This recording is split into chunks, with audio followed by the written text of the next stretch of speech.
মাটি কত প্রকার ও কি কি? মাটি প্রধানত তিন প্রকার।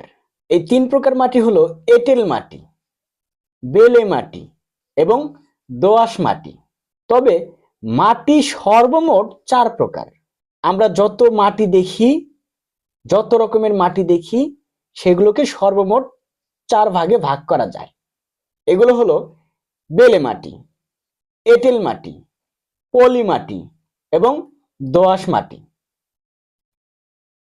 এবারে আমরা জানবো এই বেলে মাটি, প্রত্যেকটা মাটিরই আলাদা আলাদা সংক্ষিপ্ত পরিচয়।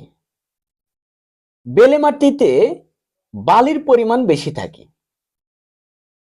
এঁটেল মাটিতে কাদা ও পলি বেশি থাকে।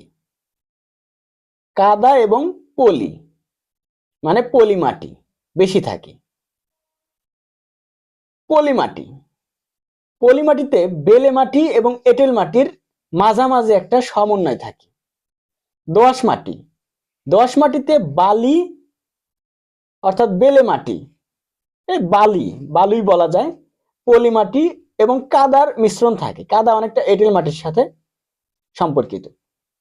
এখন সর্বোপরি আমাদের বাস্তব জীবনে যেটা বেশি কাজে লাগবে সেটা কি, যে মাটি কিন্তু একই, মাটির কিন্তু উপাদান একই, শুধু এদের যে একটা ভৌত এবং গাঠনিক যে একটা ধরন, সেই অনুযায়ী মাটিকে প্রধানত তিন ভাগে ভাগ করা যায় এবং আরেকটা ভাগ অতিরিক্ত সর্বমোট চার ভাগে ভাগ করা যায়, সেটা হচ্ছে পলি মাটি।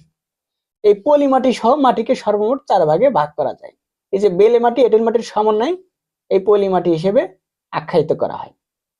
তাহলে আমরা জানতে পারলাম কি, যে মাটি কিন্তু একটাই জিনিস, কিন্তু তাকে তার ব্যবহার অনুযায়ী, তার গঠন অনুযায়ী, তার ভৌত ধর্ম অনুযায়ী তাকে প্রধানত তিন ভাগে ভাগ করা যায় এবং সর্বমোট চার ভাগে ভাগ করা যায়।